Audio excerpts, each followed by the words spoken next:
Welcome to the new RiverCityGamers Podcast, hosted by SCXCR and Well Unreal 007, as well as many other members from the RiverCityGamers website. Stay tuned for all the gaming news, new pickups, and everything else we feel like talking about on the RiverCityGamers Podcast. Hello and welcome to the RiverCityGamers Podcast from SCXCR. I'm Unreal. Every time we have to do something, don't we? With every intro. Hey, that was unintentional, actually. Really? Yeah. Yes, even for me, because I'm still trying to wake up. Okay, seriously, I'm probably the most sleep deprived here, and you hear me yawn. Because you had lunch, I had nothing. Lunch doesn't.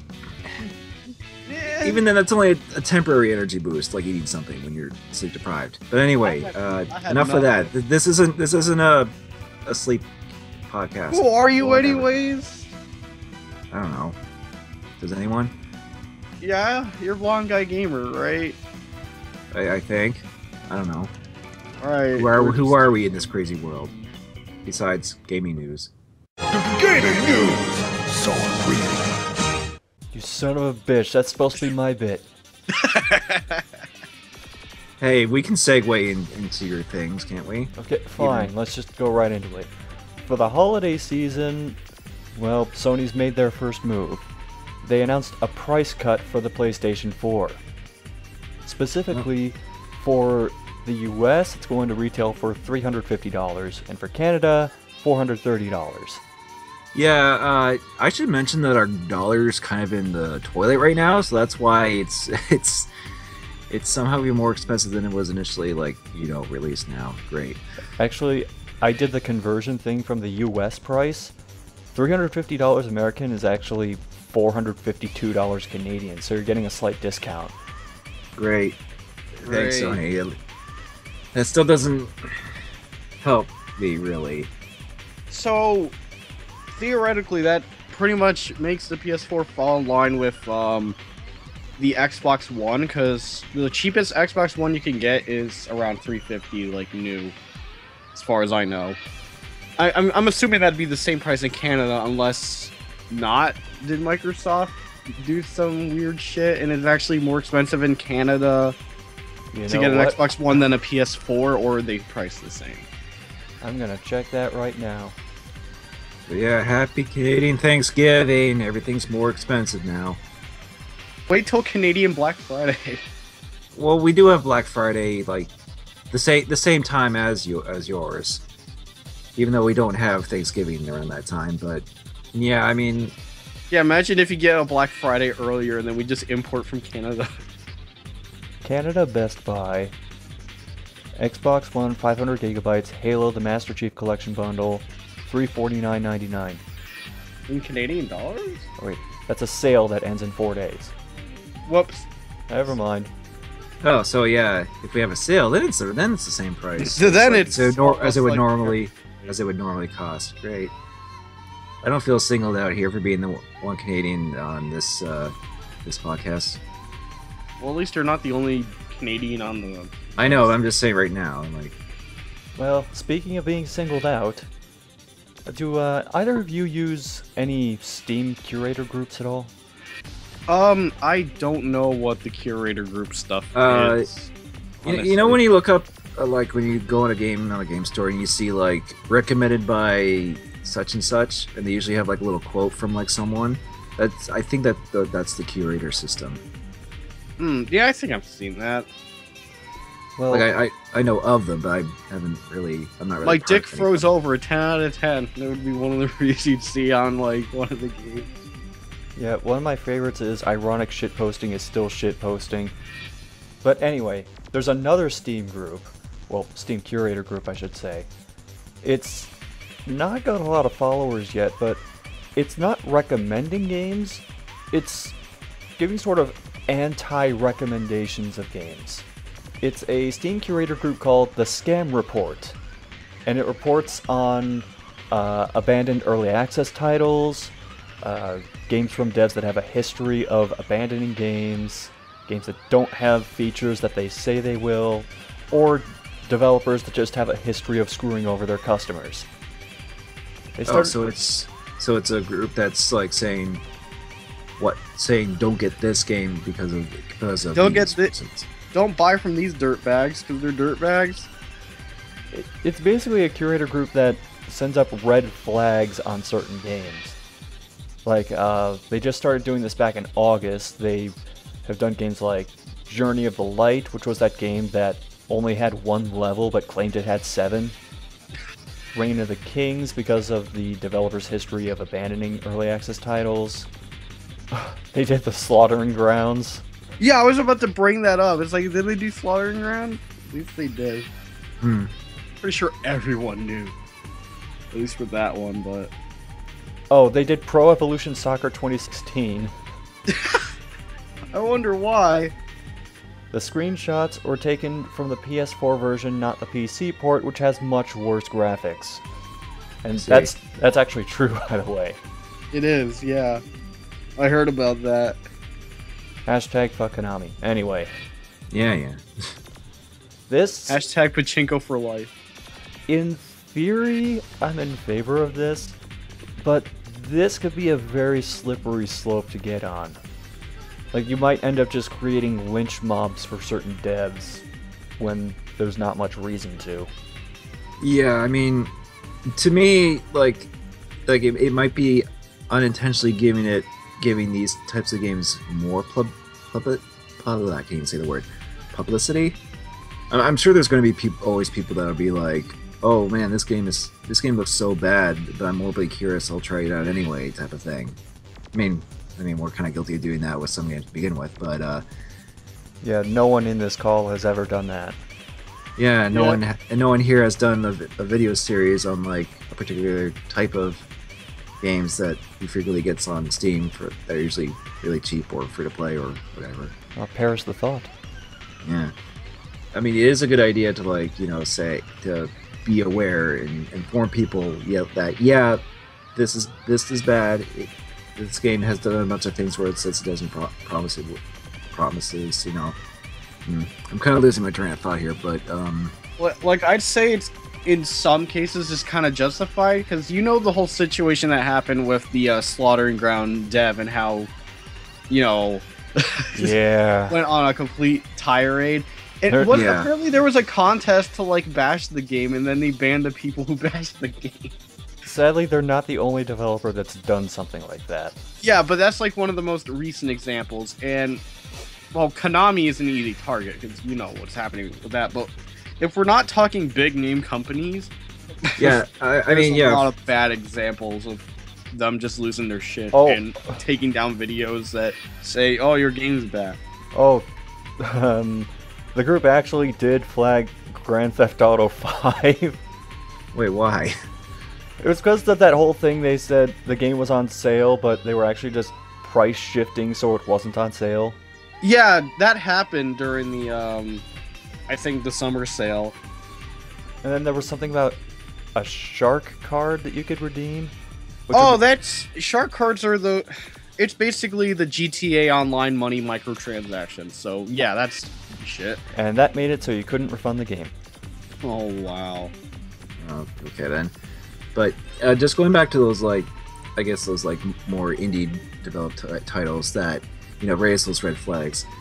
Yeah, like the case with that what was it called, Slaughtering Grounds? Yeah. Right, yeah, I mean, there are some developers that might take it the wrong way, or might try to take advantage of this publicity, and try to twist it so that it's like they somehow get sales out of it, if that makes any sense. Like, I don't know, I'm just sort of just thinking, like, if a game is like routinely like widespreadly bashed and it's like, oh my god, this is like the worst game ever, then it'll still probably get people interested in it regardless, and the developer will still probably get like sales out of it, like by people just buying the game out of morbid curiosity because it was apparently like so bad. But I do understand that like this curator group is clearly there to say like this game doesn't have this and this like they said, you like don't buy it because because clearly it's a scam type of thing.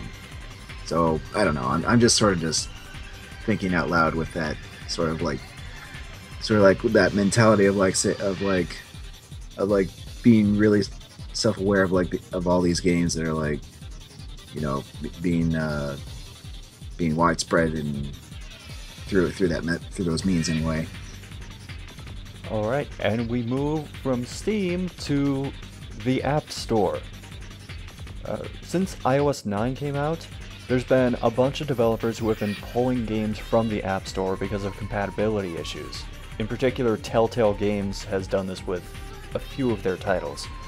Capcom also had problems with Ghost Trick Phantom Detective, but then they designed a fix for the game, except the fix for the game actually broke the game entirely, and they had to pull it.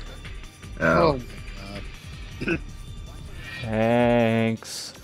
It's too bad. Don't really give a shit about iOS on here. Just never really cared, but it's kind of dumb how they can't. I don't know. Just the fact that iOS updates break shit is kind of dumb. There should have been like something they could have done to like make sure that shit works before updating it. But nah, I don't think they really care about that stuff. You know. Well, I think they have you seen the App Store and how many knockoff games there are? I don't think they moderate that shit.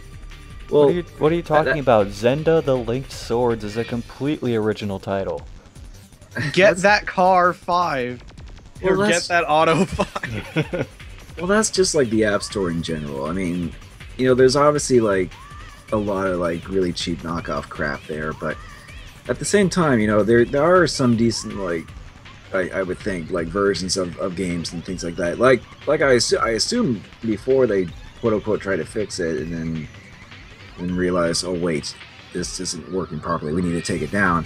I assume that the Ghost Trick port was decent overall. I was more talking about like how Apple and stuff or like whatever like couldn't like have that shit like compatible with their update. And that's why I'm saying Apple themselves probably don't moderate the store, which is why there's a billion knockoffs. And even though there's some like notable stuff in there, like whether it be ports or whatever, they don't moderate it. Well, it goes without saying. I mean, it goes without saying. It's like when you have a platform that is that widely accessible, it's going to be extremely difficult to moderate that much content to begin with. I would imagine anyway.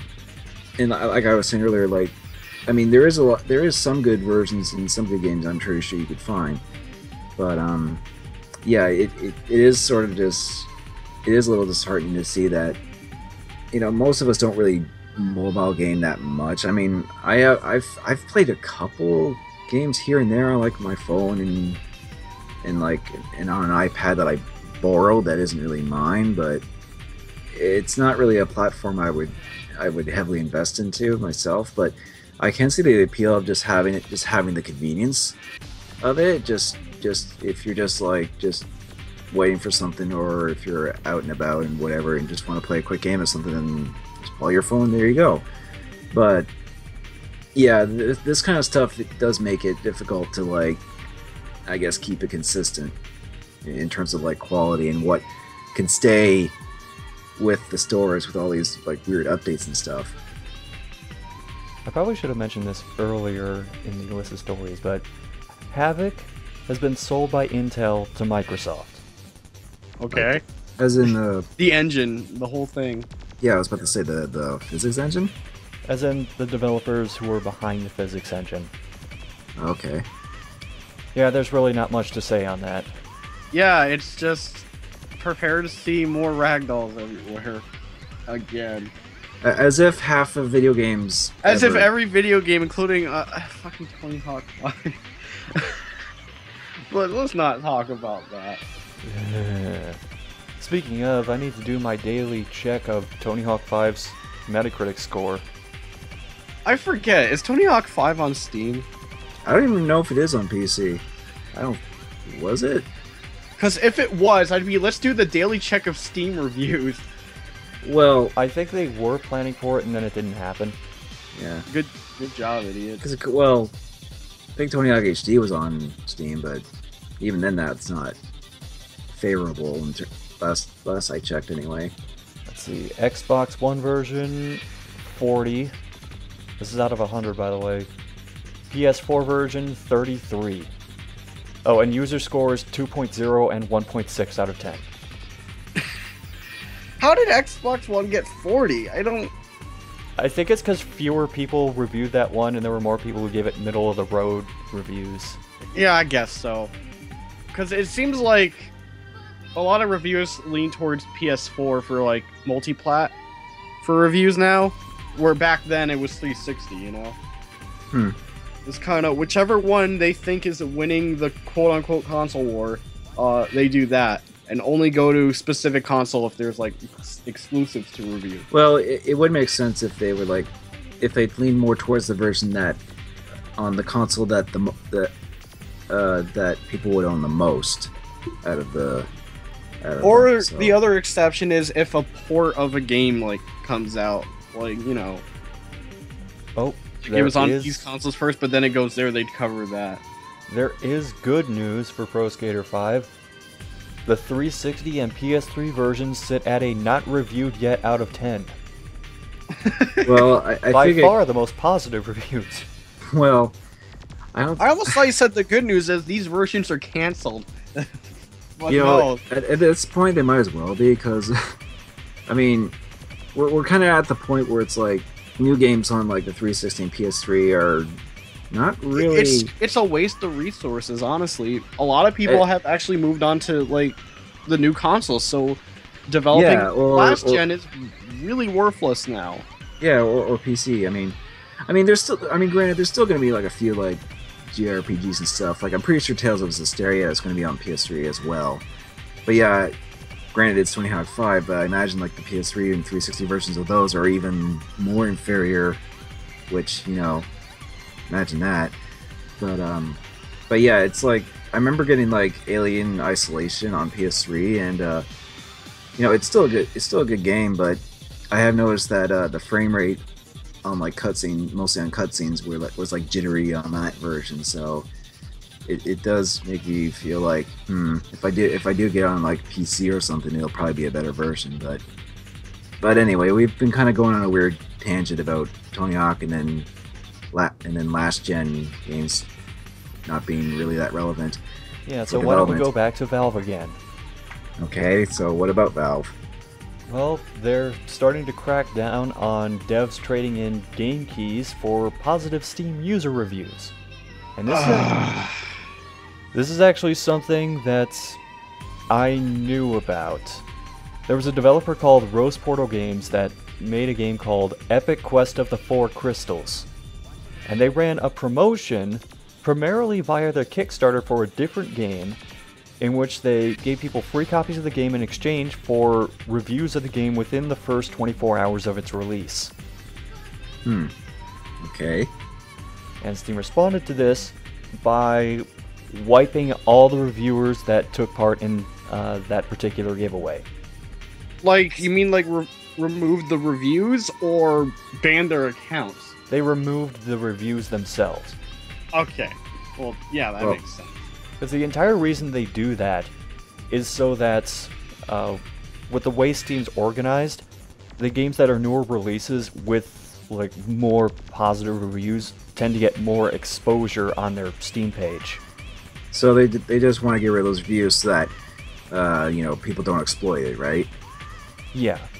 Well, you know, because you can still like get a review of a game, but then, you know, but I imagine the incentive for that would be like if you got like the copy of the game you're reviewing early as like a review copy or something. But if you're given like a different game, it does seem like a bit of like a hey, if we give you this, if you give us a review, we'll give it a nice review. We'll give you this game. You know, it's like, yeah. Awkward transition. Now on to Sega.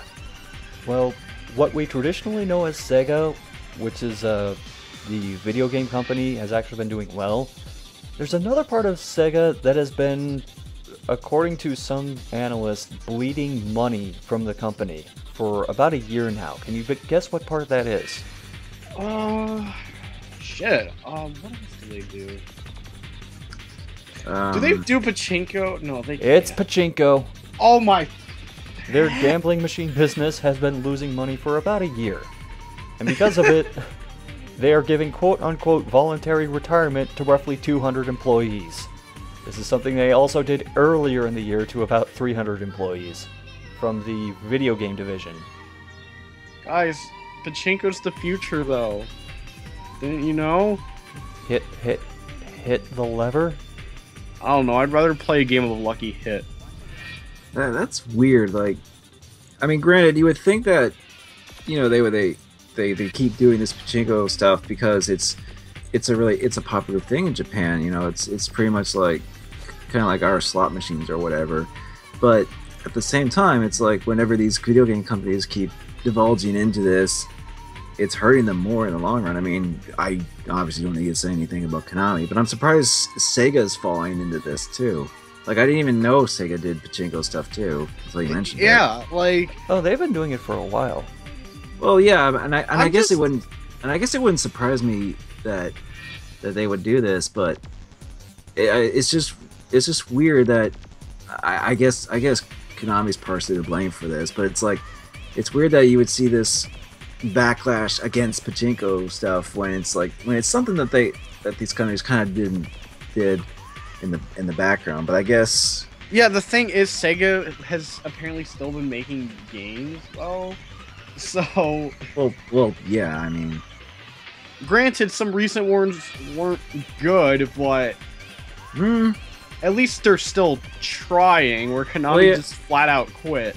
Well, they're still doing some games. I mean, we're still getting, like, Yakuza 4, I think? 5. Or 5, right. We already got 4. But I'm just, like, with news like this, I just can't wait, like, in the future, just to hear the news. Konamo. I'd rather just call them that. Konami's pachinko machine stuff, like, starts declining, and I'm gonna be like, wow, I wonder where the future is now, idiots. Like, I'm just waiting for that announcement in the future, you know? We can only hope. Yeah. Well, I didn't intend for news to be this Valve heavy, but the final story also involves Valve. Is it Half-Life 3? Possibly. No, seriously, get your tinfoil hats on now. Oh. Is this about the Dota 2 files? The Dota 2 Reborn files, HL3.txt. Yeah, like, I don't know what it could mean. It could be Half-Life 3, it could be Valve trolling, or it could be something that isn't Half-Life 3 but still uses HL and 3 in it, you know? Yeah, it could either just be a coincidence or it could just be a little inside joke, maybe. Because, like, Rare, like, for years, kind of made Killer Instinct 3 like a bit like a joke. Like, they would, like, intentionally put, like, little Easter eggs of, like, a potential Killer Instinct 3 coming out. And then, years later... Well, years later, at least it finally came out. Well, like, here it is! Yeah, and it actually turned out not bad, so... So it might Yeah, that actually was come to a fruition. miracle in itself. Just like Beyond Good and Evil 2... Really? You have to bring that up? Thanks, Ubisoft. Yeah. Still not bitter, no. We're still not bitterly waiting, anyway. Let's get away from gaming news and go to happier things, like upcoming releases. Upcoming releases such as Guitar Hero Live. Is this the part where you two bitch about it for like 5 minutes? So I showed Scott, like, they announced more songs for it about, like, a day or two ago, and they announced, like, 12 songs, and about 11 of them are repeats. Think about that! like half of the game is going to be songs we've already played. This is the third Guitar Hero installment that has Cult of Personality in it. There was Guitar Hero 3, Guitar Hero Smash Hits, and now Guitar Hero Live. Excuse me? But wait, no, there's an excuse. You had guitar-specific game, band-specific game, now new guitar-specific game with different buttons. It's totally different. I actually do like what they're doing with the controller, but I'm not getting this game. Exactly. Like, if it's at a con or something, I'll try it out. But I'm not putting the money down for songs I've already fucking played. So far, there's only like 2 songs I care about, and I don't think it's ever steeped that low since Band Hero, honestly. Like, holy shit. Also, I'm still not fond of the Sega CD FMV shit. It just doesn't feel right. Sega CD FMV shit? Yeah, okay, I'm not sure if you know about it, but like, all the backgrounds and stuff isn't like the cartoony stuff that you've seen in Guitar Hero. No, it's live action shit. It's actual fucking FMVs. I don't know how well it works because apparently the fucking FMV crowd reacts to you depending on how good or bad you perform. And I don't think the trailers really... I don't know. I have a feeling like... I don't know. I feel like there's going to be a lot of jump cuts when you're like, depending on how good or bad you do, you know? Where it's like, yeah, jump cut, boo! Well, it depends on how well that's transitioned, but... Is it going to be like... It's not just that. They also... There's apparently something that you could do where you like... Where it plays music videos in the background. But I'm not sure how they... Like... I haven't been paying too much attention to the game, but there's like something with how... I think certain songs rotate out and shit. I don't know. You have to like look into it. I saw a preview on it and I was kind of lost. The way you're describing it, I'm imagining this like 40 to 50 person crowd pretending to be an audience, and it's like the music video for Turn Up the Radio where you can see the edge of the wall from the room that they're using to film. Does this also involve the guy pushing the guitar guy onto the stage? Yes. No, based on trailers and footage, it's not a 50-person crowd. Oh, so it's a 20-person crowd. It's a 10-person crowd. No, it looks like an actual concert, which means how many people did they pay to do this shit? Probably 20, but it's just like, no, we'll only pay the people that are, you know, in the front rows. Anyone in the back is just like volunteers. Why are we still talking about this game? Can we fucking go on? Dragon Quest Heroes. Okay, it's the Dynasty Warriors game with Dragon Quest. Yeah, I don't care. That didn't stop people from getting Hyrule Warriors. Because that's Zelda. I mean, like, Yeah, here's the thing. and With Dragon Quest- Quest, we haven't been getting many Dragon Quest games over here. Well, Like, yeah, I mean, actual ones. yeah, I mean, Whereas we didn't. Zelda, we didn't we've been getting every single one. Well, yeah, I mean, that's because Zelda sells really well here too. Dragon Quest, you know, is like huge in Japan, but not quite here. That's why, and Dragon Quest 10 was like an MMO type of thing, which wouldn't have done really well here, even if it did come out over in North America. So Yeah, especially with the World of Warcraft dominating market. Well, Dragon Quest, the lesson here is don't try. but yeah, Although, I mean, to be fair, Final Fantasy 14 is doing okay now. Yeah, once they fixed everything. Yeah, once they made the game. well, once they remade it essentially. But yeah, I mean, Dragon Quest Heroes. I imagine it'll be like a similar thing with like Hyrule Warriors. It'll be like people that are into Dragon Quest will play, and then they'll be like, oh yeah, it's okay. Or for there'll it. be Dynasty Warriors fans that'll just like play it because it has the style, you know. Well, yeah. I mean, granted, if you're a fan of games like Dynasty Warriors, then yeah, I imagine you would like it anyway. I mean, Moving over to the Wii U. Yoshi's Woolly World. yeah. What date? 16th. So that's now this Friday. now we finally get it. After it's been like in like Europe for like how long? A few months at least. Oh, it's been out in Europe? Oh, alright. Yeah, it came out in Europe. Like, I haven't been paying months ago. attention to the game. it looks all right though. Well, what about Oni and his amiibos? Well, that's just his problem. That's just his obsession. He cannot sweep his own possession. I mean, at this point, he's getting the amiibos without even getting the games with them, really. Like, games associated with them. Like, isn't that half the point of amiibo, to use them with the games? Yeah, that's like I've been mainly getting the Smash ones. I only have 2 Mario Party ones, but that's about it. I don't give a shit about Mario Party. That's why I'm not getting any more of them. Although I'll be honest, I have 4 amiibos and I have not used them at all. Like not with the games or whatever? Nope. And you're the one with Little Mac. Although, like, at least as far as I know, like, a lot of the hard-to-find ones have been getting restocked a shit ton. Yes. I haven't gone to a store to look, so I can't confirm this in my state. Because that and I don't have the cash to go and look. Okay, it kind of irks me when it's like... I mean, it's kind of irking me when, like, people are getting these things just for the sake of, like, having, like... I mean, granted, yeah, they are nice figurines to collect, but at the same time, they do have a purpose. So, or at least a purpose to use with a game. So, I don't know. It just seems like a waste of, like, chip space, I guess. just get them as figurines and not. Oh, I also forgot to mention that I have the Splatoon ones, and I use those in the game. I pretty much cleared all the amiibo-specific stuff in Splatoon. Granted, I haven't been playing Splatoon in a while due to the hacker situation, so yeah, I don't want my game file to brick, you know. Yeah, I mean, but I just have a Samus amiibo, but I use that with Smash a little bit, so I guess I can't really say too much on the amiibo stuff to begin with. So, but let's just move on. Assassin's Creed Syndicate. This month? Really? Yes. Fuck off. I know what else is coming out this month, and I'm still baffled. Halo 5 Guardians. Why is that baffling? It doesn't feel like it's coming out this month, is the thing. Well, it is. A game like Halo, you'd think it'd be next month, but having it October is off-putting to me. Well, it's like that, and it's Halo 5, so there's a lot to be off-put by. Well, I mean, yeah, but it's still like tail end of October type of thing. So it's not that.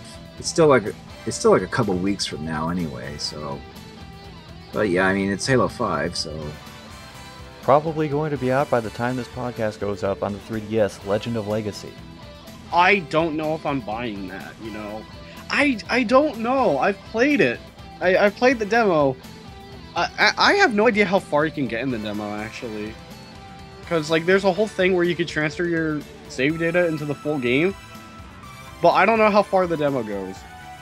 The thing is, I'm not sure, like, about it, honestly. Because, although these have been reviews for the Japanese version, like, back when it, like, already came out for them, that the game is crazy hard. Although, I don't know if I'm, like, hearing from wrong sources, but I heard that the international versions got rebalanced a bit. But I cannot confirm that. Right now, I have no idea if I want to buy it or not, and I have, like, 2 days to decide. We don't have to get it right when it comes out. Or else you can't get the art book in the soundtrack. Mm. But, like, I'm on the fence. I mean, maybe I need more time with it before I'm like, I'll think about it. I don't know. Well, it's an RPG, and I don't finish RPGs. Are you on the fence about Barbie and her sister's puppy rescue? Why are we even talking about that? You know I'm over that fence. Okay, how about an actual game? Tales of Zestiria. Yeah, that's a game. October? Yeah, it's coming. Yeah. Holy shit! It's coming out, like, actually pretty soon. Why did I think December? What's wrong with December? I don't know. December Xenoblade, isn't it?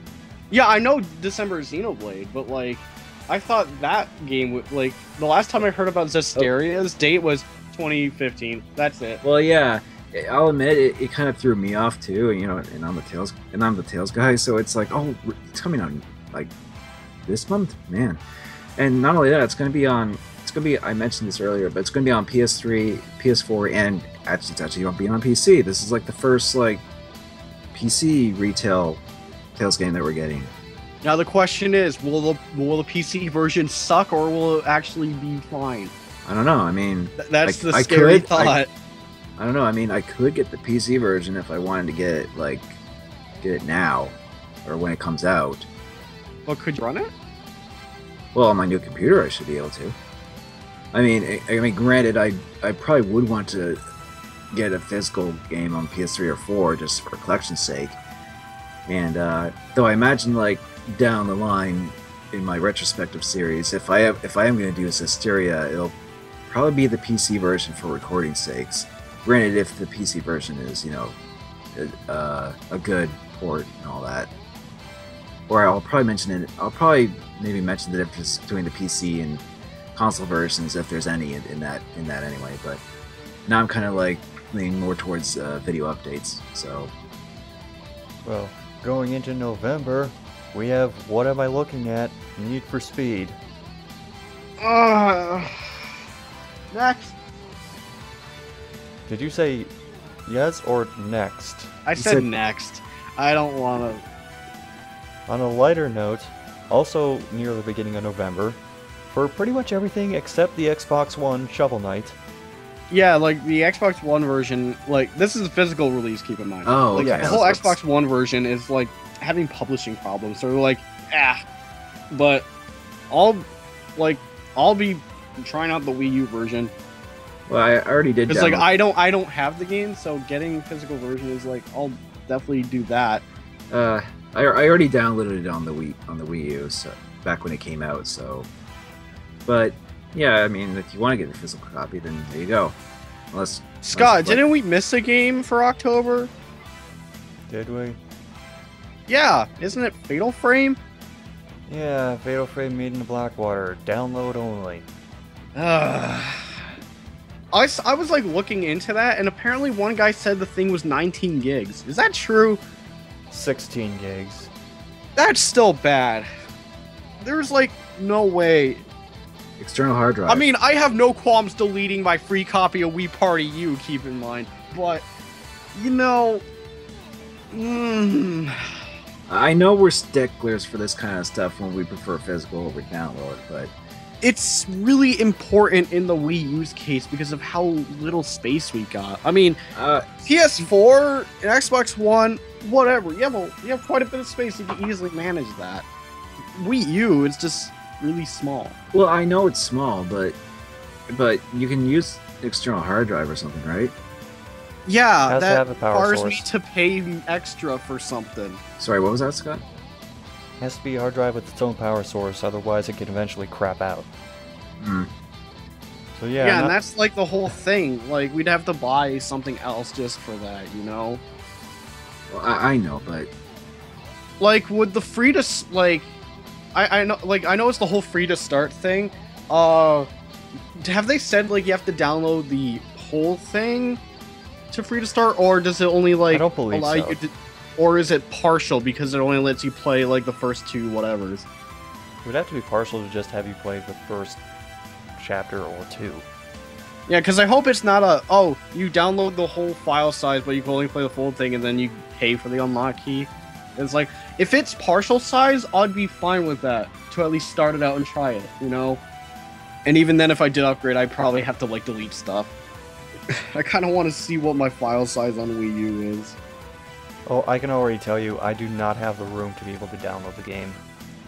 Well, what do you have? You mean space-wise? No, like, what do you have downloaded that you think is taking the space? I don't want to count Virtual Console, because that doesn't really... I don't think that takes too much. It doesn't take Depending on how much many you have. unless you have a decent number of games. Yeah. Yeah, I mean- most of my space is taken up by that and indie games. I think Yeah, the only indie game I'm planning to buy on Wii U is Freedom Planet, because that finally came out. On my Wii U, I think the one that's taking up the most space is like Metro Prime Trilogy. That's like 8 gigs or something like that. Oh boy, free space, 6,418 megabytes. Fucking awesome. I don't have enough space for this game. But let's see what's taking the most space right now. I mean, I'm probably just going to delete demos and shit. I usually delete demos right after I play them. Wii Party U, 4 gigs. Smash Brothers is 1 gig. Mario Kart is like 2 gigs because DLC. And Bayonetta 1 and 2 having the smallest file size for save data. Like, oh man, I don't know. It's gonna be a pain in the ass. I'll manage this shit, and then we'll see how that happens. As Is there much any as, other game releases in the pipeline? as much as I want to get it at launch, it's probably not going to happen. Oh, you mean This is also, I'm still Fatal on Frame? Fatal Frame, sorry. Yeah, I mean, I hope this like download only thing doesn't like turn off a lot of people from it. It has. Oh. There are a number of people who are pissed that it's download only. Well, yeah, I mean... Especially because all the other regions have a physical release. I mean, this was pretty bad with the 3DS stuff too, like the Ace Attorney games. Do you remember if the Ace Attorney games got physical release in Europe but not here? I don't follow the Ace Attorney games, so I wouldn't know. Yeah. Like, I don't follow them either, but I remember, like, hearing that and just, like, the whole, well, we shop only over here and how... Well, moving on. November 10th. This is probably a date a lot of people are looking to specifically for one game. Fallout 4. Yep. That's gonna be a big one. Mm-hmm. Get your bottle caps ready. Pre-order your Pit Boys today. Oh wait, you can't. Oh yeah, we're all out. Can't 3D print anymore. Better go to eBay and pay twice as much for it. Woo! Well, that doesn't surprise me if people are people are clamoring that much for it. It's like, oh. But also releasing on that day, the final one I'll mention, Rodea the Sky Soldier. What game's that? It's for Wii U and 3DS. Not sure how the 3DS version is going to work, but if you get the Wii U version, you also get the Wii version of Rodea the Sky Soldier, which wasn't released. Oh wait, there's also Yokai Watch on November 6th, but I don't give a shit. Yeah, I don't give a shit either. What one's that? Not Pokemon. Oh, okay. I forgot I still had this on my fucking data. Tank. Delete that. Man, why would the fuck? Was it the full game or a trial or? It was the Tank was like free to play. Remember?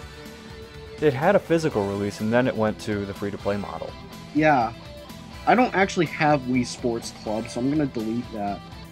Update data is more than the main game. What the fuck? Riveting podcast of Unreal managing his Wii U data. Exactly. Just to illustrate how dumb it is that fucking Fatal Frame doesn't have a physical release. That's the unfortunate thing when some companies are just like, well, if we put this much effort into like localizing a physical release, it might not do well, so let's just try download, see how that goes. Captain Toad Treasure Tracker got a physical release. And it's like 1/4 the size. Well, that was also like discounted too, at least compared to like most other games, if I'm not mistaken. What else we got coming out? Nothing. Because video games are dead. Video games are over, guys. Yes, clearly. That's why we keep doing the podcast, because they're dead. Anyway, let's go into recently played. I don't have a 3-sided coin with me, so Unreal, you just go first. Okay. Well, I'm gonna leave betas out because Battlefront beta is going on by the time this is like being recorded. So I'm gonna leave that out. But Metal Gear Online did come out for consoles, so I did play a bit of that. It is kind of fun. I think I should spend more time with it. I just haven't been playing a lot with it. Some issues I've had with it was like trying to get into matches with my friends was a pain in the ass. Like for some reason the party system didn't really work right. And there was one match I played where I had this one enemy who was in a walker gear teleport all over the fucking place, so you couldn't hit him, yet he was able to kill us. I have video evidence of that, and I might like grab it and upload it. I don't know. It was just like, if anything, connection stuff still needs to be fixed, but that was the biggest major issue I saw. Just that one match. Everything else has been, the connection has been all right. Other problems I have with Metal Gear Online is that if the host leaves, the entire match dies. It is completely host based. So like it doesn't migrate hosts if the host leaves. And if the host does leave, you don't get anything. You don't get any experience or anything for what you were working on. So like if the host like rage quits, like and shit, you know, no one gets anything. It's pretty bad. But in terms of like playing the game itself, it's fun. It plays really smooth with the Phantom Pain's controls. I think my favorite like class ended up being Infiltrator because like once I got like stealth camo and SMG, I started just completely like CQCing enemies and fultoning them out to get more revive tickets. I just wonder like how long it'll last considering Konami. Like I have a feeling like maybe after a year Konami might abandon it because they're giving up on AAA, you know? So like long-term MGO, I have no idea how long it's gonna last. Well, how long did Metal Gear Solid 4's online last? I do not remember, honestly. Because well, nowadays like they pretty much like removed it because you can't do that on Metal Gear Solid 4. Yeah, they ended MGO on MGS4, and I did play some of that, but that was at least like what 4 years, I want to say. I don't know, but I'm like looking at this from modern day. Hang on. So like, hang on, I'm gonna look up how long the Metal Gear Online. In fact, 4 how long lasted. did the original on MGS3 last for? I don't think it was that long on MGS3. Like maybe like a couple years. I'm gonna double check. But yeah, Metal Gear Online with the time I played was fun. So like I'll consider popping more time into that. Yeah, I was about right. It was like it was shut down on like June 12th, 2012 for like Metal Gear Solid 4. So I was right. It was about 4 years. But like I wonder how long this one will last. Well, hopefully at least 4 years. Yeah, I hope it has like a decent lifespan with updates and stuff. Because there's only 3 modes and 5 maps right now, so... I mean, by the time I got like Metal Gear Solid 4, like I think Metal Gear Online was like removed. So then again, I'm not really that much of like an online competitive gamer, so it's not a huge loss for me if I never play Metal Gear Online, even though it does look interesting for what it is. But the other game I played that you guys have probably like seen in chats like me talk about it very briefly. I don't think you guys have like I don't think anyone's ever heard of this game. It's called Undertale. No, I've heard of it. That's sarcasm. I imagine like a lot. Oh, god damn it! Because a lot of people are doing playthroughs and stuff on YouTube of it. At least in my subscriptions, anyway. Like I had some like friends, like some friend of mine, like tell me about it, and then like initially before I played it, I was just like, I don't know, could this be one of those things that just like I don't end up caring about because people say X, Y, and Z things about it. It's like, you'll feel it too, and I'm like, okay, you don't know me. You don't know the guy that has games broken when he touches it. Thankfully, that didn't happen with Undertale. Can you imagine if the game glitched the fuck out on me? I would confirm that I'm cursed, honestly. No, like, I went in with weird expectations, is the best way to describe it. Like, unsure would be the best, like, yeah, that would be the best way to describe it. I was, like, unsure how I would feel about it. I ended up, like, sitting through the whole, like, game, and I really, really enjoyed it. Like, and enough that, like, I barely touch PC games because my laptop sucks, but this is, like, super easy to run, and it's only, like, 100 megabytes, and it was only $10, but I can say this is definitely one of my favorite games of 2015. There is a lot to like about it, and I would like to talk about it more, but I don't want to turn this into spoiler cast. Well, you don't have to go too much into it. I'm just like a little bit curious of like what type of game it is. I know it's like an RPG type of thing, right? Yes. Okay. I'll always talk about the gameplay gimmicks. So you can complete the entire game without killing anyone. Like, you can actually just not kill a single person the whole way through. And the game's like, my playthrough took about like 5, 6, 7 hours. Because like the whole deal with the gameplay is like, if you don't want to kill anyone, you can like there's fight, act, item to use items, and the mercy button. So usually with a lot of enemies, you have to like act and do stuff, and depending on like how they react to it, you can mercy them, and then you'll just get away. You won't kill them, and you'll like win the fight. And the thing about that is, if you keep doing like pacifist stuff, you will never level up during the whole game. Like you'll start with like 20 HP and you'll be level 1. You could get through the whole game just staying at level 1 and 20 HP. Interesting. If you do choose the fight button, the battle system is just thing goes in middle, time it right for more damage. That's that, but I almost never used it. I say almost, but however, when the enemy turn happens, it turns into a bullet hell. Like you have to move around your like heart icon to dodge shit, and that's how you like avoid taking damage. The whole system is like really cool, and there's a bunch of other things that go beyond the battle system, like how the game remembers what you did, even when you shut the fucking game off.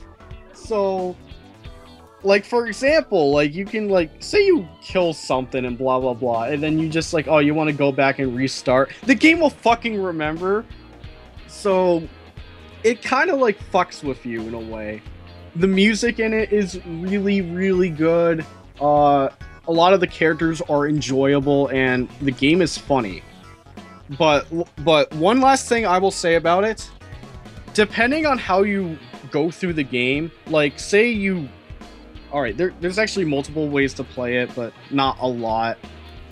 But like, say, like between not killing anyone versus killing everything, the entire game fucking changes.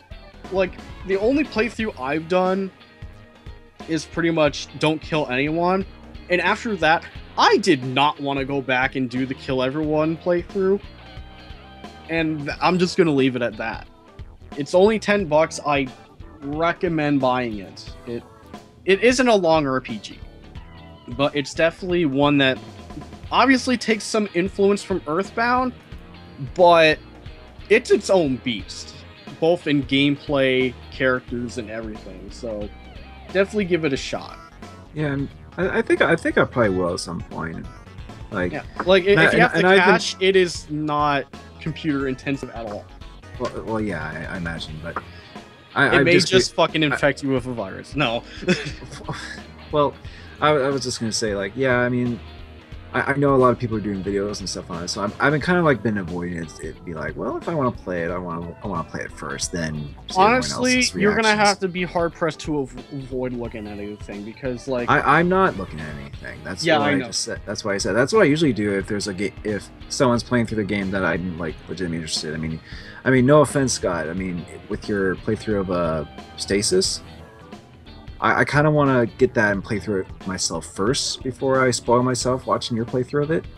That's just how I am with like watching whatever. But yeah, that's just how I am when I watch. I'll take it from me. This is like, I played the game before, like, say best friend started their playthrough and shit. It was like maybe a week before. I don't remember, but like I got it. I forget when I bought it. Maybe it was a day or two after it came out. But I avoided spoilers the whole time, and well, you holy crap, the game is so much better when you don't know anything about it. Yeah, I imagine. So keep avoiding stuff. I promise. I am. That goes for all of you guys, including you. Yeah, and everyone, because you managed to play it before like everyone started uploading their videos about it, but yeah, and I'm not sure if you remember in one of my Skype logs, I was just like, at some point, like after I was like at this one point Undertale, I just wrote in chat, Jesus fuck. Well, yeah. It may have been the first time I got scared. I'll say that. There's something that happens that I probably nearly shat my pants at. So in other words, this game will not show up on Fearless. Is that a cue for me to do my game now? Yeah, if you want. I'm just saying. Alright. I've been playing some games recently, but I don't know if I'm going to do videos on them or not. I know some I am, so I can't really talk about them now. But there's one game that I played recently that is okay to talk about because it's going to show up on Fearless, which already kind of spoils my thoughts on it, but it's called Haunted Memories. This actually has a bit of a history because the developers of it, Paranormal Dev, originally did a game called Haunt the Real Slender Game. I think that's what it's called. And Haunted Memories, the first episode of it at least, is basically a remake of Haunt. That's all well and good, but how does it play? Well, it's tough to look at points. Parts of the environment do look really good, but they overdid it on the fog and lighting effects. So there are some points where everything just looks really blurry. At one point there were so many lighting effects going on at once I couldn't read the map to figure out where I was. And it has the mechanic of, like, quote-unquote Slenderman is going after you, except Slenderman looks absolutely ridiculous in this game.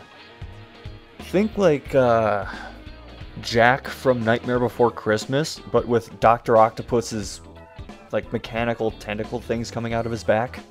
Butterfingers. And sometimes he'll chase after you, sometimes he'll just appear someplace, and then if you walk towards him, he'll go after you. And when that happens, it's really hard to get him to despawn, so if he spawns somewhere where you need to go, or near an item that you need to pick up, it becomes really frustrating to play, because he won't go away. And then there are some times where he'll just come at you through walls and you'll game over. Fun. There's also the problem that there are a fair number of items to find in this game, almost all of which you need to be able to progress in the game, and several of which are rather hard to see. That's another byproduct of the lighting and shit that they use in this game, is that some things are really, really bright, but then everything you need to look at is really, really dark. So there are fuses you need to pick up that are just laying on the ground in certain areas, and if you don't get them, you end up having to backtrack around the entire map looking for this one fuse, or an axe, or something else that you need to be able to progress. And at first the game gives you hints on where you're supposed to go, but at some point it just says, fuck it, just wander around, you'll eventually figure it out. Like there's one point you're supposed to go from this bunker out through this fence, across a field, up this narrow winding path towards a tower, but you don't go up the tower, you go past the tower, down a set of stairs, into a shack, onto the catwalk, and then pick up an item that you need, which is used past the tower, down the winding path, across a field again, and then you find a random shack, and you use the axe to break into that shack and get another item that you need to use elsewhere. I just want to say, like, you saying that kind of reminds me of something when you like stop to get asked directions, and then the person just goes, okay, so you just go past that rock, and then down the field, and then past this one shack, and then that just sounds like what the game is, like, just really obtuse road directions. Yeah, except you don't even really have the directions. At some point you're just left to try and figure it out on your own. And that was just episode 1 of Haunted Memories. There was a second episode which I didn't play because after a while when I was wandering around in the first episode, I found the loading graphic just hovering above the map. And at that point I just said, you know what, if they didn't care, neither do I, and I quit playing. Apparently there's supposed to be 6 episodes to this game, but the developers haven't really done anything with it for, over a year. So they're probably not going to do anything else. Wasn't it like free to play? It is free to play. At least you don't need a Steam refund then, jeez. Yeah, at least I didn't have to like pay anything for it. Yeah, or that curator wouldn't have to issue a red flag on it. And the funny thing about the DLC for episode 2 is you can't download it. Does it even exist? Maybe it does? When you try to go to the page for it, there's no download button. So you can't actually get episode 2. Clearly a lot of care was put into this product. But that's haunted memories for you. Anyway, Lonnie, did you already go yet, or? No. Okay. The most recent thing I played, which probably won't come to a surprise to some people, but is I did get Armikrog, which I did back during its Kickstarter. Now, initially, the game was delayed a couple times, and unfortunately, it did have a couple bugs here and there. I actually did post a little video on it where the major one that I encountered was you can just walk through a door without solving its puzzle. And I don't know if that's been fixed yet, or if it's going to be fixed, or if it's still there. Because the game has been updated since its release, and some issues have been fixed. But besides that, in terms of like it being like a spiritual successor to the claymation point-and-click adventure game, The Neverhood, I actually thought it did the job, and I enjoyed it for what it was. Now, granted, the visuals and the music are the best aspects of it. Like, they pretty much nailed the world and the claymation animation for it. Claymation animation, that's redundant, and the music by Terry Scott Taylor is really great. I think it's some of his best. That being said, in terms of like the actual gameplay, the puzzles, it works pretty well. There are a few puzzles that get repeated a little bit here and there, and there are some that are pretty obtuse in figuring out, but most just require you just to be observant, and pretty much you have to write down a lot of things in order to remember solutions to puzzles, because most of the time it's visuals that you have to find to solve a puzzle in another area, that type of thing. Now in terms of like its length and replayability, it's not really there, unfortunately. But then again, that was kind of like a problem with the original Neverhood, is that it too was kind of short, and there's not a whole lot of incentive to replay unless you just want to experience the whole like surreal world and wacky nature again. And you can do that too in Armikrog. It's funny because a lot of people were disappointed by its length, but I was pretty much expected it to last just as long as the Neverhood, and it did for the most part. And you have the new characters too, like Tommy Knott, which is voiced by Mike Nelson from Mystery Science Theater 3000 and Rift Tracks, and you have your little psychic Beak, voiced by I forget his name, but he's a prominent voice actor too. But yeah, and you can like switch between them, and Beak can go on his own and find items for Tommy Knott and that kind of thing. But yeah, in terms of just being like just a straight up adventure game, little like minor bugs notwithstanding, because most bugs and little issues I found were minor for the most part, save for that door one. Yeah, most were just like some little audio desyncs and one button being a little fickle to press and that kind of thing, which I think most are ironed out by now. Like at least one update as of this podcast recording has been done so far, and actually by the time this goes up, Akago's videos should be up on the site or in his YouTube publicly. So if you want like a review format of that, because his thoughts are pretty similar to mine in terms of how it went, and he's like the bigger Neverhood fan anyway. So if you want a view from someone who actually played the Neverhood back when it came out, then there's that. But as for me, overall, I was satisfied with it. I didn't mind backing it. I guess the only problems were like it is an obtuse. It's really more about like just sort of just admiring the world and the visuals and the music type of game, rather than just rather than just like being a straight up a video game that you would play for the puzzles and stuff. Because the puzzles are just, you know, your typical like your kind of adventure-y type of puzzles where it's like a little bit obtuse, but not too difficult to know what to do once you figure it out, type of thing. But yeah, I mean, once the bugs have been ironed out and if it goes on sale, then I'd say maybe check it out. Although I don't know when it'll be. It's supposed to be coming out on like Wii U and PS4 sometime, but they haven't announced dates for that though. But then again, like the PC requirements for that is like as long as you have like a Pentium 4, like you can run it. Pretty sure any computer can practically run that game anyway, since it's practically just like pre-rendered images and FMVs anyway. So yeah. So I mean, plus it's easier to access that type of game than finding an actual copy in the neighborhood. So there's that. Okay, is that it? Yeah, I think that's it. That's all I really want to just talk about. I mean, I might do a video on it, but I'll say that for updates.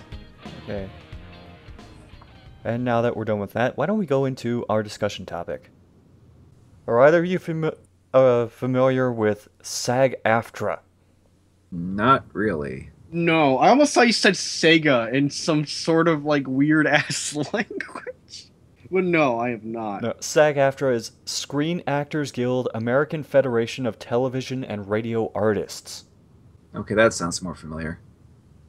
Yeah, basically it's a group, a labor union actually, that represents television principal and performers, journalists, radio personalities, stuff like that.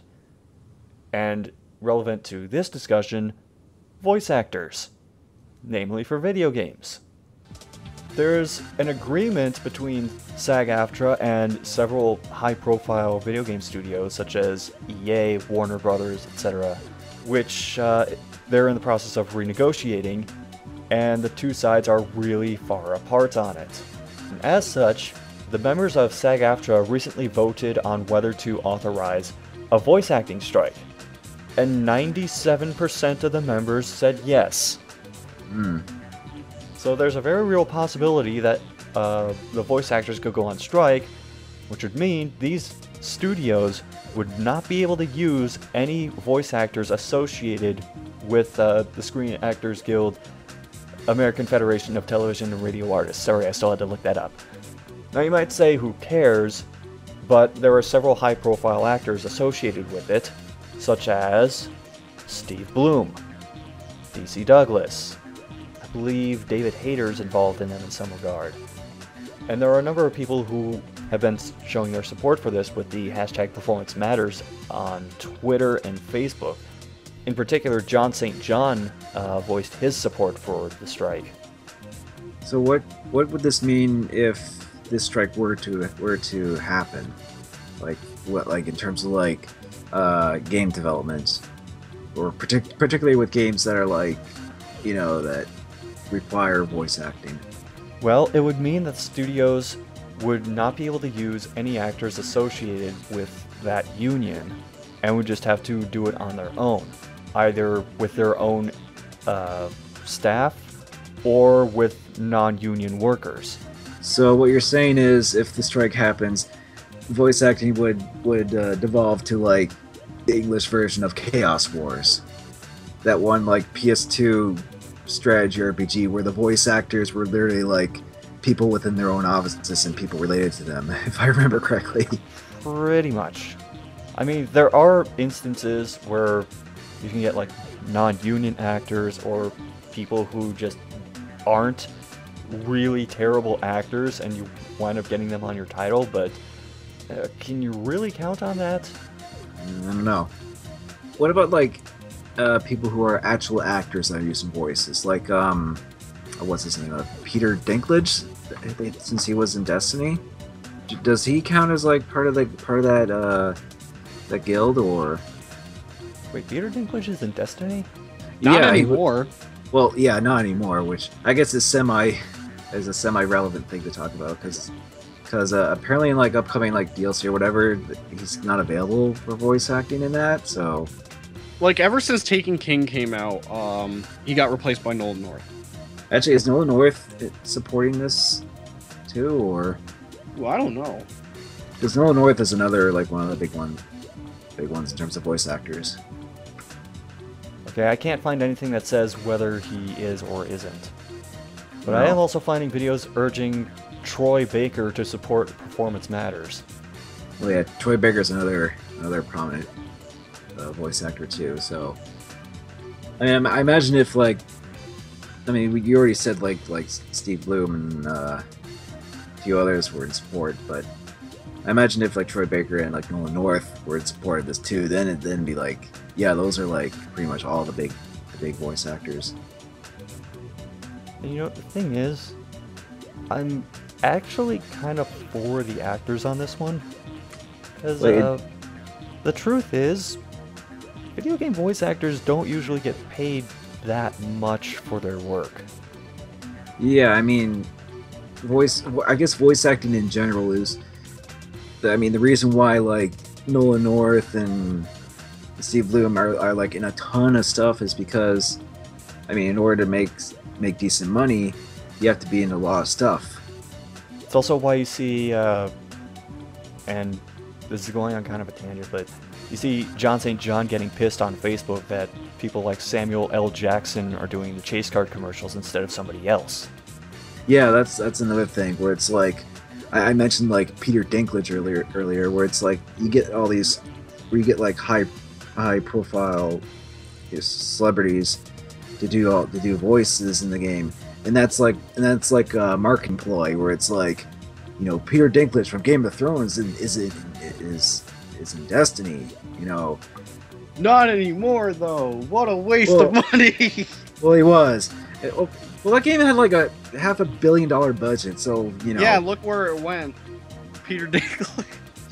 Well, yeah, but yeah, like, and this isn't even back like in like Grand Theft Auto San Andreas. Like one of the police officers was like Samuel L. Jackson. Just bring that full circle kind of thing. Since you mentioned him, like he was in video games too, but it was like, And like how Jack Black shows up in some games, like Brutal Legend. Well, with Jack Black, it fits, I think, because Jack Black is pretty well associated with Double Fine in terms of like, I think Double Fine does it pretty good in terms of like getting like actual real life actors, but keeping them with very suitable roles, and that reflects on their acting abilities. Like recent point-and-click adventure game Broken Age, they got Elijah Wood as like voicing one of the main characters, which looks like it seems to fit very well. And Jack Black's character in Brutal Legend fits really well too. Obviously, like having these actors is still kind of a selling point. That's just how marketing is with that type of thing. But at least with that, it can still fit. But there are still instances where it does feel like these actors are just kind of just shoehorned in to say, hey, this person is in this game. When you can get just as effective a performance from someone who's not going to have the kind of performance fees that a bigger name would probably associate with. Exactly, because if you have an experienced voice actor, they'll do the job as told and as directed very effectively, but only having it as like a fraction of the cost is like getting like a celebrity to do the voice. I should also clarify some of the things that are becoming part of the strike, which is voice actors anymore are sometimes not just asked to do the voice acting, but also the motion capture for their characters. That is true.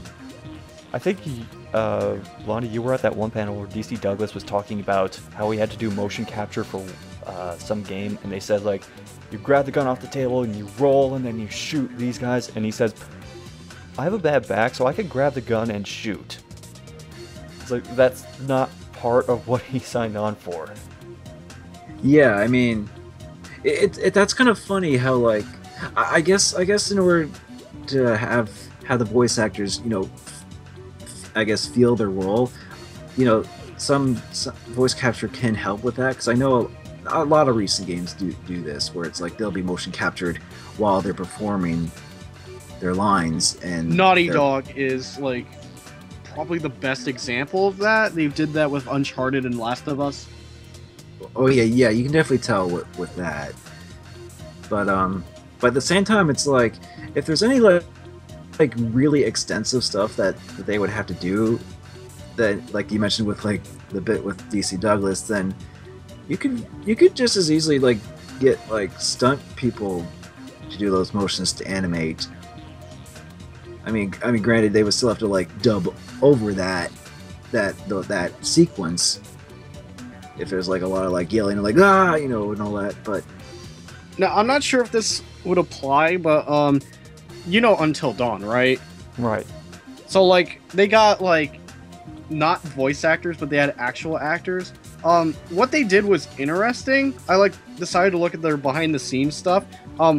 They obviously facial captured the actors and stuff, but they had them also like run around and stuff in this like open area to like get certain things. They were mainly capturing the face, but for example, if they wanted to like run and be exhausted, they would do that, like run in circles while capturing that.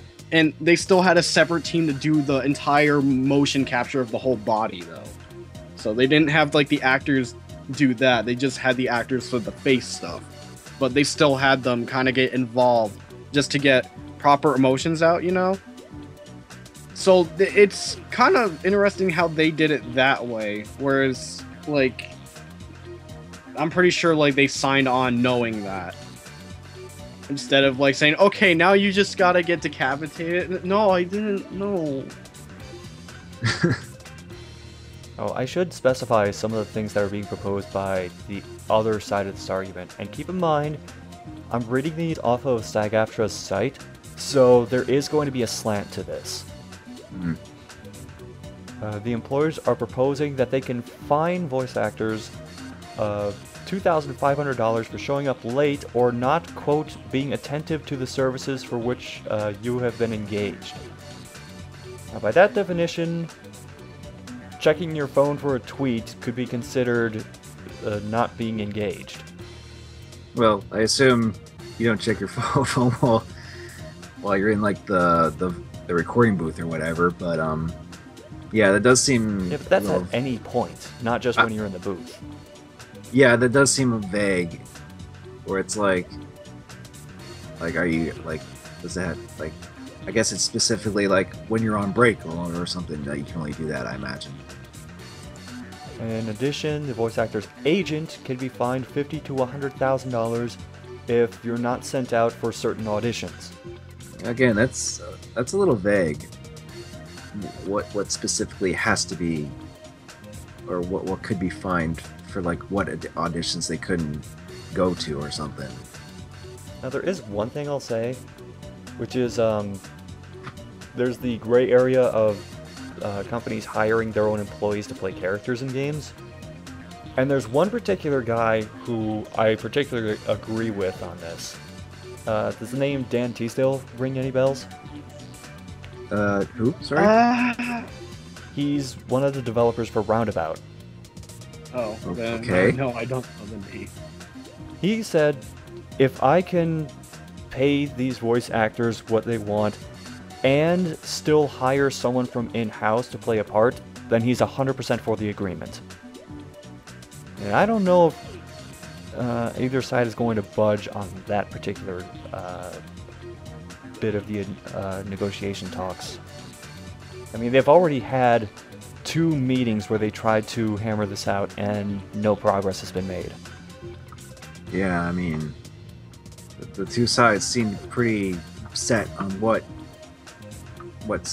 to them seems like, fair, because either side doesn't want to get screwed over. And what if a worst case scenario does happen and they do go on strike? Well, it'll be a nice callback to like the early days of voice acting, maybe. For a little Hear my while. Arctic blast. Well, maybe it means I'll get a role since I'm non-union. They just somehow hire me and all I have to do is the Devil Joe voice. Oh, I just want to clarify this, because some people have been pissed that the voice actors are asking for royalties on certain projects.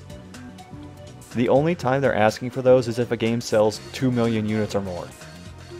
Well, yeah, I mean, if a game does, like, really, really well, it kind of goes without saying if that you probably would want to get royalties, because if, like, a movie does that well, then I think the actors get royalties, right? I don't know. But well, then again, I'm just sort of assuming, but it is something where it's like, yeah, they feel like they deserve a little bit more out of it, especially if a game is that successful that they took part in. So, well, I guess it remains to be seen what the outcome of this is going to be. I'm really hoping there's not a strike, because that could possibly end up delaying projects that some of their union workers are already involved in. Yeah. And then there's going to be the whole thing about, like, if members jump the picket line and stuff, and then they get thrown out of the union, and it becomes a whole legal mess. But why don't we leave that topic behind so we can go on to viewer questions. And today we have 2 questions from perhaps a human. This first question is, which US president would you want to see in a fighting game? I wanted to say Obama, but there was a Let's Play video of this one Flash game that actually had Obama as a fighter, so I can't pick that. Hold on. Bonnie, to help you out, here is a list of presidents of the United States. I know most of, like, the more known ones. I mean, come on. I still know more presidents than you guys know more Canadian prime ministers. Come on. Oh, and also election coming out of Canada. Yeah. Make sure you don't pick a shitty prime minister, please. So anyone besides Harper, got it. Okay. Well, over here it's like pick anyone besides fucking Trump or like what the fuck. But anyway, politics aside, I don't really know. I mean, most of, like, the more popular ones have been in games, like what was it? Abraham Lincoln was, like, in the Project Steam or whatever it was. Yeah. Or Codename Steam, whatever that 3DS game was. Even though that's, like, not a fighting game, he was in there. Well, I just thought of an answer that isn't Obama. Richard Nixon. Just, I don't know, basing it off of Futurama mostly. A mech game where you play as Futurama Nixon? No, you have Futurama Nixon as a fighter. Arrgh. He probably had the best dialogue. I think I would go for former President Gerald Ford. So he could invite you over after the fight to watch football and eat nachos. Oh, god damn it! I knew you were going to go that way. I mean, yeah, we know that George Bush would ruin you like a Japanese banquet, but Gerald Ford, come on. That or Millard Fillmore. That silence is exactly why I said Millard Fillmore, because nobody remembers him. Yeah, I'm kind of drawing a blank, because it's like I can't think of like a president that I actually know of that isn't already in a game. Like, I mean, hell, even in Armikrog, there's actually these like ant characters you find that give out clues for puzzles, and they're literally called like presidents, because get it. And one of them you encounter is like he'll go, "Greetings, friend. I am Abraham Lincoln." Yes, they're playing the ant pun that much in that. But other than that, and I mean, you also have like stuff like Bill Clinton and like NBA Jam. Oh, so that was a good one. Yeah, I mean, there's already like quite a few like presents in some games to begin with, so I'm having a hard time thinking of like ones that aren't and what type of game I would even Or think of, take your pick from Conduit 2. Oh, fuck off. God damn it. I completely forgot. In that case, I picked John St. John if we're picking John St. Well, yeah, you know, and I don't really have that much of attachment to the U.S. presence because I'm Canadian, so yeah. Well, let's just move on to the next question then. All right, fine. Have you ever stolen anything?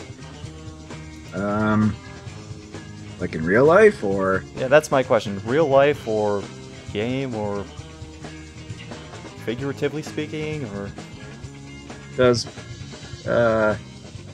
piracy count? If it does, then Well, that's pretty much all of our music, isn't it? Well, no, like, I shouldn't say that. I do own if some. if we're not counting piracy, I'm gonna say no, but I have been stolen from, but that's about it. I mean, most of the things like I found, like, for example, money on the ground, there was like no one around to like see who dropped it, you know? Yeah, and then it's like It's like there's really nothing you can do about that. Unless you put up a notice like I found $5. Yeah, but then you get a bunch of possible liars that are like, yeah, I'll take it. Yeah. That's the big risk with that. If you see someone, like, if I saw someone drop money, like, actually saw it fall out, I'd be like, yo, you fucking dropped this. Well, yeah. But I've had, like, multiple instances, like, one at Kineticon, actually, where there was just a $10 on the ground, and then, like, there was no one around to, like, claim it and shit. I used that to buy Subway. Okay. But in terms of thievery, no. I've only been stolen from during high school. It was awful. Fuck high school. yeah, in terms of real life, I haven't stolen anything. I've had my car broken into, so I have been stolen from, but I haven't stolen anything. Oh, you never told me your car got broken into. When was this? This was, I think 2010 or 11. Huh. Do you know what they took? They took some, like, CDs and I think my auxiliary cable.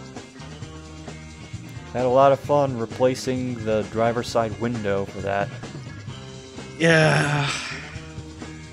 As far as in video games, all the time. Because, like, some games have that as a mechanic.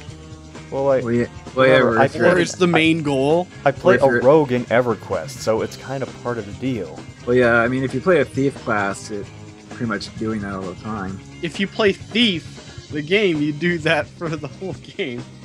And I wouldn't just limit myself to evil characters, I'd steal from everyone.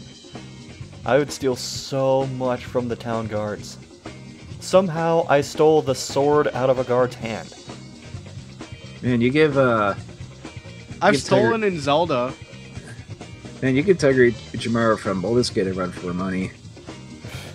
Yeah, except But- I would keep all the stuff instead of dumping all the heavy stuff onto another party member. We were just packing mules, so. But yeah, I never. It should come to no surprise that I never stole anything in real life.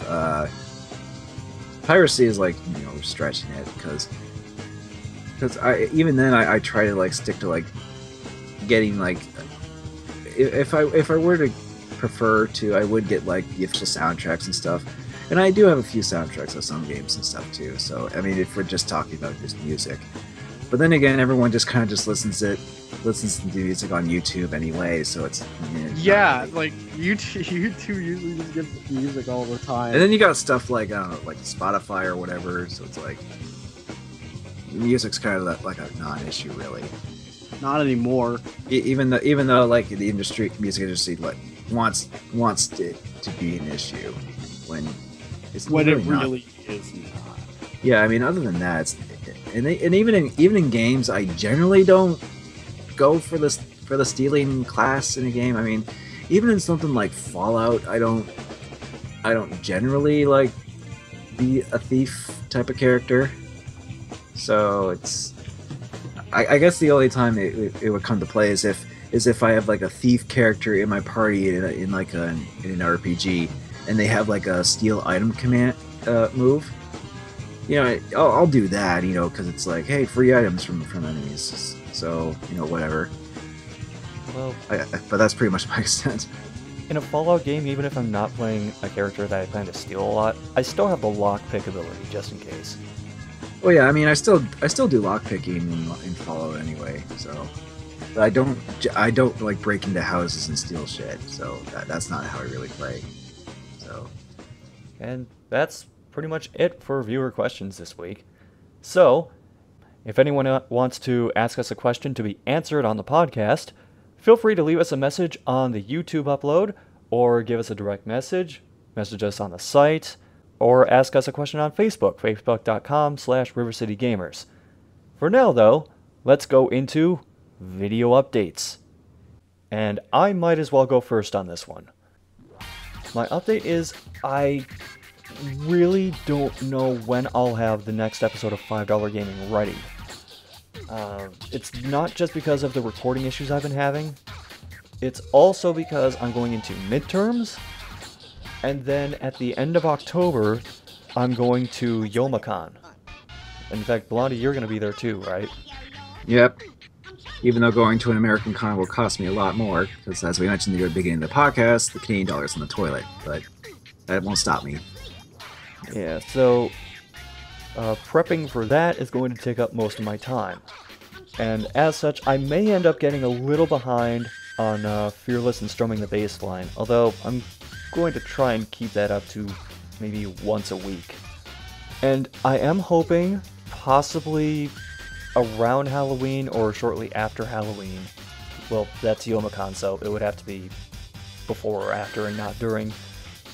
I'm hoping to get with Unreal and do the first episode of that playthrough for the RCG channel. Yeah. Yay. Yay. Yeah. Nigel. Anyway, that's it for me. Go next, whoever. I guess I'll go next. I think I mentioned this last time I was on the podcast, but the next game, the next Black Sheep Game review, is actually getting close to done. I just need to finish editing it together. So, at the very least, it's going to be out, like, probably within the week or this month at least. So there's that, and I'm actually going to plan on doing, like, a couple more just, I guess, very brief reviews on stuff. One of them being actually Armikrog, which I did mention talking about it in recent pickups and what we played, but I guess I want to do a less rambly type of review for it, you know, or just cover it in a video, like just be a nice short concise cover review of it. Even though Akago already he just released his Armikrog review on his Patreon, but it's going to be public by the time this goes up anyway. So that's going to be a little bit down the line, because I don't want to make a video of that like right after Akago's, you know, that type of thing. And then probably before Youmacon, I want to try and get at least, you know, get the next Black Sheep review, Armikrog, and maybe one more quick little game to cover for. Just kind of, I guess it'll be sort of themed around Halloween, that one. So another like Halloween-esque review, maybe just before Youmacon. At least I'm hoping to anyway. So that should be it for me, at least in terms of just reviews. And Unreal. Okay, usually this is the spot where I say I don't got nothing, but I think for the past few weeks, I've actually had some idea of something I want to do, like, formulating in my head. Like, something new, actually. Although, I don't know, like, I'm not sure if this has been done before, it probably has, but, this idea pretty much kind of stemmed from Project Cross Zone of all things. Like, and the whole concept is, what if I look at games that I think should probably get a second chance in my collection? Like, either ones that I just couldn't bring myself to finish or just absolutely hated, and like maybe give it another look. And another game like I thought about wanting to do, I don't want to say what game it is, but I actually have to find a copy again because I played it like at least a decade ago. It was for the GameCube, but it's a multi-platform game. But this game like kind of baffled me, and I can't remember like how I actually felt about it. So I want to like go back to that game and see if I enjoy it or if I, don't, and see if it was worth checking out again. What do you guys think? I don't think that's a bad idea to do something like that. Like, I have a working title for it, Second Wind, because, like, you know how in the Borderlands games you get down and then you kill someone, you get a second win? That's kind of where that title comes from. No, but I do know the term second wind from marathon running. Yeah, that's kind of like the title I might want to go for, but the game I want to do, I gotta find again. Thankfully, as far as I know, the game is like super cheap, but I used to own it but sold it years ago. So, like, I want to try and find it locally first before I, go on eBay and grab it. But that might be something I might do with a couple of games. And I might use that to replace 8GOT games, because I don't think 8GOT games is working out for me. So I'm just completely dropping that. Yes, after a total of 2 videos for that things, I canceled it. Good job. Oh, wow. Well, you didn't have to take it literally with that, but...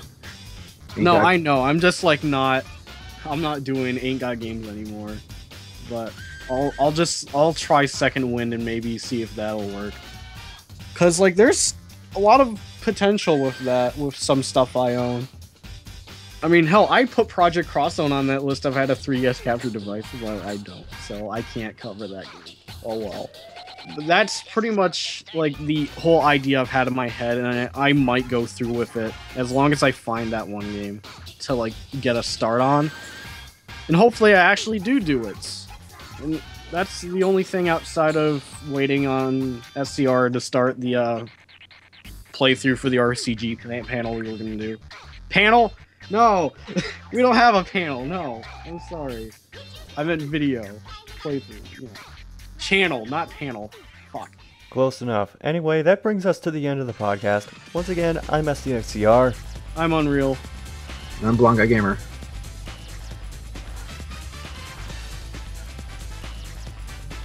And it just ends like that.